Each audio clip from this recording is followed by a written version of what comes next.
Selamat siang Bapak, Ibu, dan teman-teman sekalian. Perkenalkan, nama saya Felicia Angel Wijaya dari SMA Pangudi Luhur Bernardus, Kota Delta Mas. Dan pada hari ini saya akan mempresentasikan proyek saya yang berjudul Pembuatan Aplikasi Inventaris Berbasis Web. Nah, jadi sebetulnya proyek saya ini dilatar belakangi oleh sistem peminjaman media elektronik yang ada di SMA Pangudi Luhur Bernardus. Nah, meskipun kami memiliki sistem peminjaman media elektronik ini, kami belum memiliki sistem pencatatannya. Hal ini menyebabkan terjadinya gangguan pada kegiatan belajar mengajar, yang biasanya bisa tertunda sekitar 10-30 menit atau bahkan sampai sejaman kalau memang ada kasus dan hasilnya terjadi pencarian massal. Oleh karena itu, saya mulai memikirkan kira-kira ada solusi apa saja yang bisa kami terapkan. Yang pertama itu jelas menggunakan sistem analog, alias menggunakan pena dan kertas.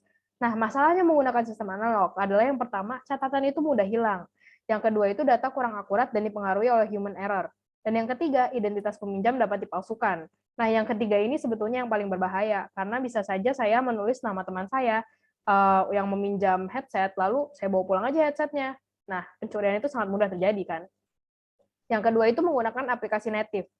Nah, masalahnya dengan aplikasi native adalah belum tentu semua gawe dapat menggunakannya. Kalau kita mau menggunakan aplikasi native, itu kita harus mencari yang ada di iOS, di Android, dan bisa digunakan juga di laptop. Kalau misalnya memang siswa tersebut kurang beruntung dan tidak memiliki HP.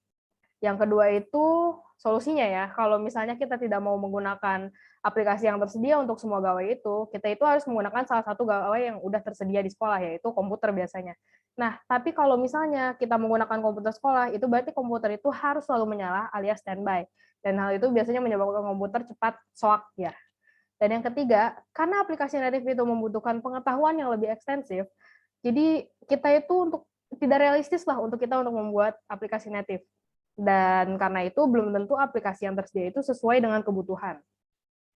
Dan yang terakhir itu adalah menggunakan aplikasi web. Yang pertama itu yang paling menguntungkan adalah dia cukup menggunakan gawai pribadi siswa. Karena dia berbasis web, maka setiap gawai itu bisa membukanya asalkan mereka memiliki akses ke internet. Dan kebetulan di SMA Pangudul Bernardus sudah memiliki WiFi yang bisa digunakan oleh setiap siswa. Yang kedua itu dapat dibuat sesuai kebutuhan. Karena aplikasi web ini tidak membutuhkan pengetahuan ekstensif untuk masing-masing platform, jadi cukup realistis bagi kita untuk membuat aplikasi kita sendiri.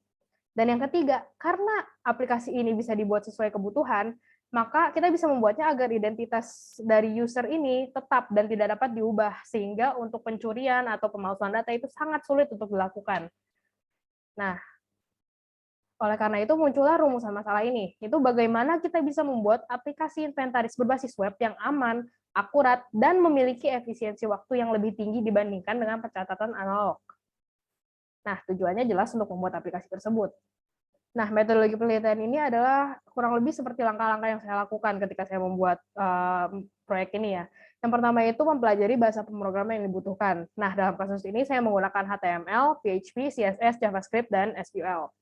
Nah, langkah kedua adalah membuat tabel database-nya pada MySQL. Saya menggunakan MySQL dan lalu membuat user interface-nya dengan HTML dan dipermanis dengan CSS. Lalu membuat aplikasi yang fungsional dengan bantuan PHP dan JavaScript. Setelah itu barulah itu semua dijadikan satu, disambungkan antara aplikasinya dengan database-nya, dan barulah jadi aplikasi yang saya kemudian namakan Asset Management App atau AMP. Dan selanjutnya adalah pengambilan data dengan cara simulasi untuk membuktikan apakah memang betul aplikasi yang saya buat ini lebih efektif. Nah, saya menggunakan patokan waktu di sini, yaitu yang sebelah kiri itu waktu pencatatan, benar-benar pencatatan, cuma menuliskan data yang meminjam, waktu peminjaman, barang apa yang dipinjam. Dan yang sebelah kanan itu benar-benar cuma klik-klik doang kan dengan menggunakan EMP-nya saya ini. Dapat dilihat bahwa perubahannya cukup jauh, perbedaannya cukup jauh ya. Dan bisa dilihat di sebelah kiri itu konfirmasi itu kosong. Konfirmasi di sini adalah salah satu fitur yang saya masukkan dalam EMP, di mana sebuah transaksi alias misalnya nih saya meminjam, itu dihitung sebagai transaksi dimulai. Nah, saya meminjam, terus saya kembalikan, itu dia tidak akan dianggap transaksi selesai sampai ada guru yang kemudian memastikan kalau barang tersebut memang sudah dikembalikan, barulah dikonfirmasi. Setelah itu transaksi selesai, baru nama siswa tersebut sudah tidak dianggap sedang meminjam barang tersebut. Hal ini untuk mengantisipasi terjadinya ya seperti sebelumnya, cuma dibilang aja sudah dikembalikan padahal barangnya dibawa. Nah, dengan begini jelas lebih aman. Nah, setelah itu dapat disimpulkan bahwa Pencatatan inventaris secara digital ini memang lebih aman, akurat, dan efisiensi waktunya lebih tinggi dibandingkan dengan pencatatan analog. Nah, terima kasih atas perhatiannya. Saya mohon bantuannya, dukungannya dengan cara like video ini ya. Dan saya harap saya bisa maju ke babak selanjutnya. Terima kasih semuanya.